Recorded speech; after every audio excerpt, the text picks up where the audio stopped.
और अमेरिकी पुलिस ने बड़े हमले को नाकाम किया। पुलिस को 15 मिनट पहले मिल गया था ब्लास्ट का इनपुट। वक्त रहते पुलिस ने इलाका खाली करा लिया, जिसकी वजह से नुकसान कम से कम हुआ। लेफ्टिनेंट जनरल शंकर प्रसाद, अब हमने पूरी डिटेल जो है इस ब्लास्ट से जुड़ी अब तक की जो है वो आपके सामने रखी। हालात को देखते हुए और इस ब्लास्ट का जो अंदाज है उसको देखते हुए लगता क्या है आपको सर? देखिए, सबसे पहले तो ये एक मिनी ट्रक नहीं बल्कि एक आरवी व्हीकल थी। आरवी व्हीकल माने रिलैक्सेशन व्हीकल, यानी कि किसी किस्म का ये एक कैरावैन था, किसी किस्म का ये जो पिकनिक वगैरह में ले जाते हैं उस किस्म की चीज़ थी।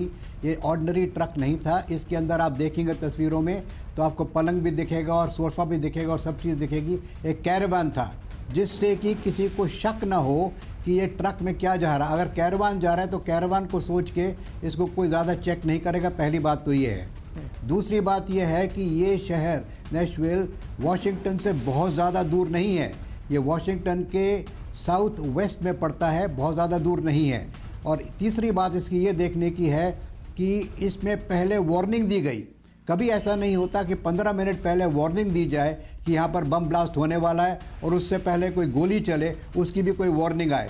तो ये बड़ी कंफ्यूजिंग सिचुएशन है। हो सकता है कि इसमें शायद आतंकवादियों का हाथ अवश्य हो, लेकिन अमेरिका में ये आतंकवादियों का अगर हाथ है तो बहुत अरसे के बाद हो रहा है, जैसे आपने शुरू में कहा था। बिल्कुल। और दूसरी बात यह है कि जैसा अभी अमेरिका से एक मैडम कह रही थी कि शायद हो सकता है ये इलेक्शन मशीन्स के वजह से हो, लेकिन मैं समझता हूँ कि उसको करना शायद ठीक नहीं लगेगा, क्योंकि वो प्रेसिडेंशियल इलेक्शन में कुछ ना कुछ बाधा डाल सकता है। तो ज़्यादा ज़रूरी तो यही लग रहा है कि ज़्यादा most probably it is some act engineered by some militants. But इसमें यह ज़रूर लग रहा है कि इसकी अर्ली वार्निंग कैसे दे दी। अर्ली वार्निंग का मतलब है कि लोगों को वहाँ से भाग जाएं, दूर हो जाएं, जिससे कि कोई हादसा ना हो और बिल्डिंग केवल डिस्ट्रॉय हो। यही बात सबसे ज़्यादा चौंकाती है। Confusing situation. तो मैं समझता हूँ कि जब तक कि एफबीआई की पूरी इन्वेस्टिगेशन रिपोर्ट नहीं आती, इस पे कोई खास टिप्पणी करना मैं समझता हूँ ठीक नहीं होगा इस समय। लेकिन हाँ, ये जरूर है कि एक बड़ी प्लानिंग से बात हुई है। एक ऑर्डिनरी ट्रक नहीं है ये। It's a caravan. It's a caravan जो लोग पिकनिक में ले जाते हैं, हाइकिंग में ले जाते हैं, इस किस्म की चीजें होती हैं। बिल्कुल बिल्कुल शंकर प्रसाद साहब। नवनीत चुग साहब हमारे साथ मौजूद हैं कैलिफोर्निया से। नवनीत जी, अभी गौतमी जिस बात का जिक्र कर रही थी कि पास में ही एक इमारत है जहां पर वोटिंग मशीन्स रखी हुई हैं, तो मुमकिन यह भी है कि उस बिल्डिंग को नुकसान पहुंचाने की, वोटिंग मशीन्स को नुकसान पहुंचाने की एक कोशिश हो सकती है। ये जो खबरें आ रही हैं, इसको आप किस तरह से देखते हैं? इसमें कुछ दम है क्या? नहीं, मेरे को तो नहीं लगता कि कोई दम है, क्योंकि 20-25 लॉसूट प्रेसिडेंट ट्रंप ने फाइल किए हैं और सबके सब लॉसूट वो हार गए हैं। बिल्कुल।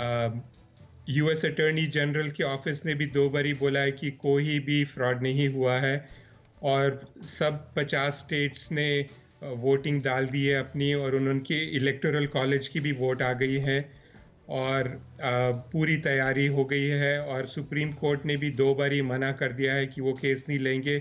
अब कुछ भी नहीं बचा है और अब इलेक्शन के वोट्स, उनकी बैलेट्स को उनको नुकसान पहुंचाने में कोई फर्क नहीं पड़ने वाला है। हाँ, इतना जरूरी है कि बहुत लोग नाराज हैं कि प्रेसिडेंट ट्रंप हार गए हैं और वो अपना कुछ थोड़ा गुस्सा निकाल रहे हैं और ये सब कर रहे हैं। ये बात तो बिल्कुल लेकिन नवनीत जी, इतना बड़ा धमाका हुआ है और नेशनल शहर जो है वो पूरा हिल गया, और अमेरिकी प्रेसिडेंट का एक भी ट्वीट नहीं आया।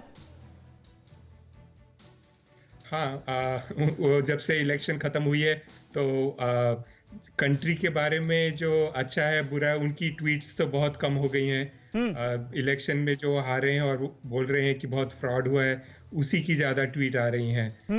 पर हमारे को बताया गया है कि प्रेसिडेंट ट्रंप को बता दिया गया है कि नेशनल में क्या हुआ है, पर उनके ट्वीट में कुछ भी नहीं आया। अड़ी सोमवार से शुक्रवार शाम 6 बजे सिर्फ TV9 भारतवर्ष पर।